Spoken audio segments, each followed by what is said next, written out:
एक ओहम बहुश्याम का पर्व आ रहा है, जिसको हम व्यास पूर्णिमा कहते हैं, गुरु पूर्णिमा कहते हैं।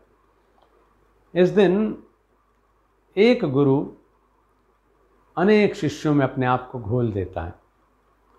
एक जागृत दीप के संपर्क में अनेक दीप आते हैं और वो दीप भी रोशनी लेकर के चले जाते हैं, रोशन हो जाते हैं, लेकिन उस दिए को कोई फर्क नहीं पड़ता, कुछ घटता नहीं उसका।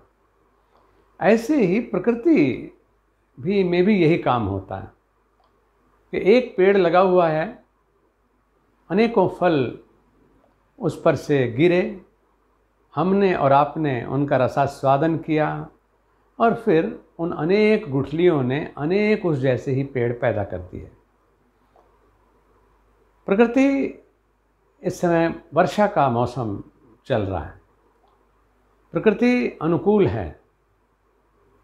ज़रा सा हम उसके साथ सहयोग करें तो फिर उसे भी खुश होने का और समृद्ध होने का मौका मिलता है। कहते हैं ना कि रहीमन बिरवा बाग के सींचत भी कुमलाए, राम भरोसे जो रहे पर्वत पर हरियाए। हम अपनी इच्छा से, अपनी ज़रूरत से बेमौसम में भी चीज़ों को पैदा करने की कोशिश करते हैं, फसल उगाने की कोशिश करते हैं, कुछ हद तक कामयाब भी हो जाते हैं। लेकिन जो प्रकृति है, अगर हम उसके इशारों को समझें और ज़रा सा सहयोग उसके साथ करना शुरू कर दें तो हम देखेंगे कि वो आगे बढ़ कर के हमारा सहयोग करती है। आज मुझे कार्यक्रम में वृक्षारोपण का अभियान शुरू करने का अवसर मिला। वहाँ मैंने सब भाइयों से यही निवेदन किया कि पहली बात तो ये कि इसको केवल रस्मी खाना पूरी ना बनाएं। जितने पौधे हम लगाएं अच्छा हो, कोई ज़रूरी नहीं कि सारे चल जाएंगे, लेकिन अगर देखभाल करेंगे तो सारे भी चल जाएंगे। लेकिन इतना तो करें कि हम उसके पालन की जिम्मेदारी भी लें कि वो पौधा, मेरा हाथ का लगाया हुआ पौधा, मरना नहीं चाहिए।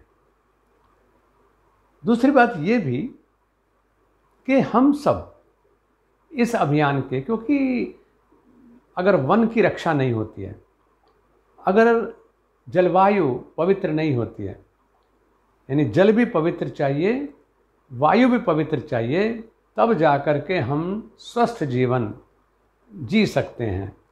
तो उसके लिए हर आदमी का जागरूक होना ज़रूरी है, क्योंकि हर आदमी प्रकृति के इस रूप का सेवन करता है, उपभोग करता है, और हमारे ऊपर प्रकृति का कर्जा है कि हम उस प्रकृति को उस निर्मल स्वच्छ रूप में बरकरार रख सकें।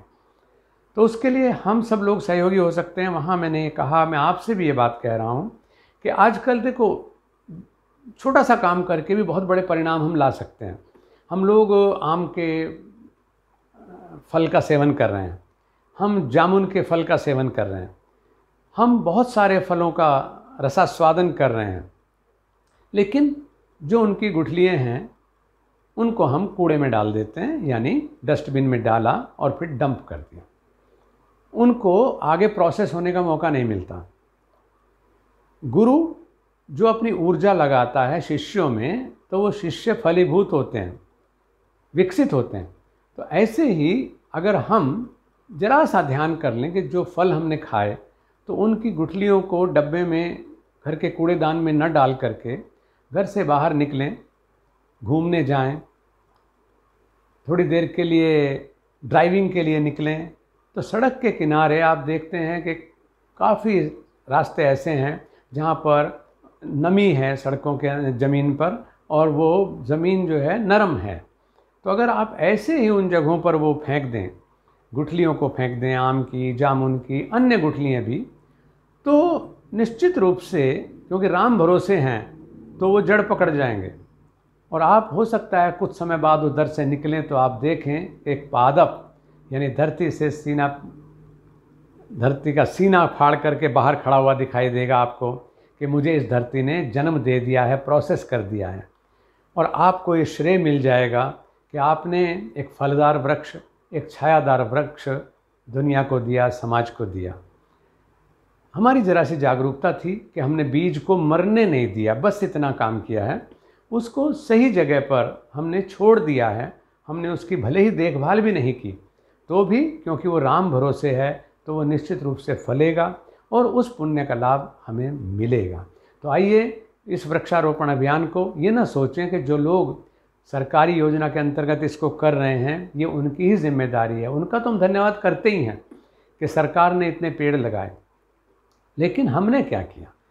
हम देखभाल की जिम्मेदारी ले लें। नहीं देखभाल की जिम्मेदारी लेते तो इतना तो कर ही दें कि हम बीजों को नष्ट न होने दें। जैसे हम अपना बीज नष्ट नहीं होने देना चाहते और चाहते हैं कि हमारी वंश बेली आगे चले, उसी प्रकार से जिन फलों को हम सेवन करते हैं उनकी भी वंश बेली आगे चलनी चाहिए, जिससे कि मानवता को स्वस्थ, समृद्ध और आनंदित होने का अवसर बराबर मिलता है।